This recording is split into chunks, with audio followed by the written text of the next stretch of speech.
আসসালামু আলাইকুম ওরহমতুল্লাহি ওবরাকাতুহু। আজ আমরা ইতিহাসের এমন এক কওমের ঘটনা আলোচনা করব যারা আল্লাহর জমিনে এমন জঘন্য পাপের সূচনা করেছিল যার কারণে তাদের ওপর নেমে এসেছিল ভয়াবহ গজব। তিনি হলেন হজরত লূত আলাইহিসসালাম, যিনি তার চাচা হজরত ইব্রাহিম আলাইহিসসালামের সময়ই নবী হিসেবে প্রেরিত হয়েছিলেন। লূত আলাইহিসসালামকে আল্লাহ এমন এক জনপদের দিকে প্রেরণ করেছিলেন যেখানে অতি বিকৃত যৌনাচার, সমকামিতা খুবই প্রচলিত ছিল। তারা কেবল গোপনে নয়, বরং প্রকাশ্যেই এই অশ্লীল কাজে লিপ্ত হতো। লূত আলাইহিসসালাম বারবার তাদের সতর্ক করতেন, তোমরা এমন অশ্লীল কাজ করছো যা বিশ্বের কেউই এর আগে করেনি। তোমরা কি নারীকে ছেড়ে পুরুষের কাছে আসছো? কিন্তু তারা তার কথায় কর্ণপাত করত না। যখন লূত আলাইহিসসালাম উপদেশ দিতেন, তারা অহংকার ও জেদের সাথে বলতো, আমরা কোনো পরামর্শ চাই না, তুমি যদি সত্যবাদী হও তবে তোমার রবের শাস্তি নিয়ে এসো। তারা পাপকে এমনভাবে জীবনের অংশ বানিয়ে ফেলেছিল যে সৎ কোনো উপদেশই তারা শুনতে প্রস্তুত ছিল না। এই কঠিন সময়ে লূত আলাইহিসসালামের নিজের পরিবারেও দেখা গেল বিশ্বাসঘাতকতা। তার স্ত্রী বাহ্যিকভাবে তার সাথে থাকলেও অন্তরে কওমের পাপকেই সমর্থন করত এবং লূত আলাইহিসসালামের বিরুদ্ধে শত্রুদের সহযোগিতা করত। এটি আমাদের জন্য এক গভীর শিক্ষা। নবী বা সৎ ব্যক্তির নিকট আত্মীয় হওয়া কাউকে রক্ষা করতে পারে না। ঈমানই হল একমাত্র সত্য রক্ষা কবচ। লূত আলাইহিসসালামের মিনতি শুনে আল্লাহ তার পক্ষ থেকে ফেরেশতাদের পাঠালেন। এই ফেরেশতারা সুদর্শন যুবকের রূপ ধারণ করে প্রথমে হজরত ইব্রাহিম আলাইহিসসালামের কাছে গেলেন এবং এরপর লূত আলাইহিসসালামের ঘরে পৌঁছালেন। ফেরেশতাদের কাছ থেকে শাস্তির সংবাদ শুনে ইব্রাহিম আলাইহিসসালাম আল্লাহর কাছে মিনতি করলেন। তিনি জানতে চাইলেন, ওই শহরে যদি মাত্র 10 জন মুমিনও থাকে তবুও কি তাদের ধ্বংস করা হবে? আল্লাহ জবাব দিলেন, হে ইব্রাহিম, এখন ক্ষান্ত হও, তোমার রবের নির্দেশ এসে গেছে।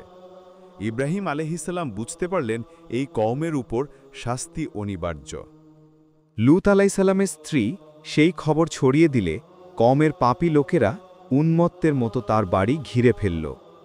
লূত আলাইহিসসালাম অসহায় হয়ে তাদের অনুরোধ করলেন, কিন্তু তারা কিছুই শুনল না।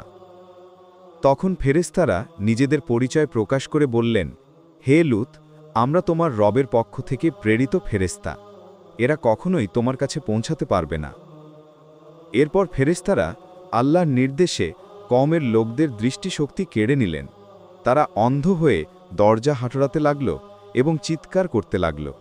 এটি ছিল চূড়ান্ত শাস্তির প্রথম ইঙ্গিত। তারা তখনও বুঝতে পারেনি তাদের ওপর কি নেমে আসতে চলেছে। এরপর ফেরেশতারা লূত আলাইহিসসালামকে কঠোরভাবে নির্দেশ দিলেন যে আপনি রাতের কোনো অংশে আপনার 2 কন্যাকে নিয়ে বেরিয়ে পড়ুন, আপনার স্ত্রী ব্যতীত, এবং তোমাদের কেউ যেন পেছনে ফিরে না দেখে।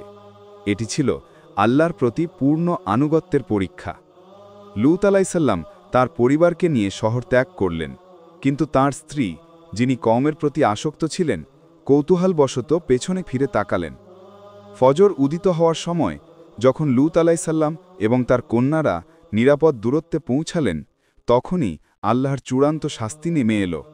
আল্লাহ সেই শহরকে উল্টে দিলেন এবং আসমান থেকে পোড়ানো পাথরের সিজ্জিলের বৃষ্টি বর্ষণ করলেন। সেই পাথরের আঘাতে লূত আলাইহিসসালামের বিশ্বাসঘাতক স্ত্রীও সেখানে ধ্বংস হলেন। বর্তমানে এই অঞ্চলটি বাহরুল লূত বা ডেড সি নামে পরিচিত, যা আজও আল্লাহর গজবের জীবন্ত নিদর্শন হিসেবে রয়ে গেছে।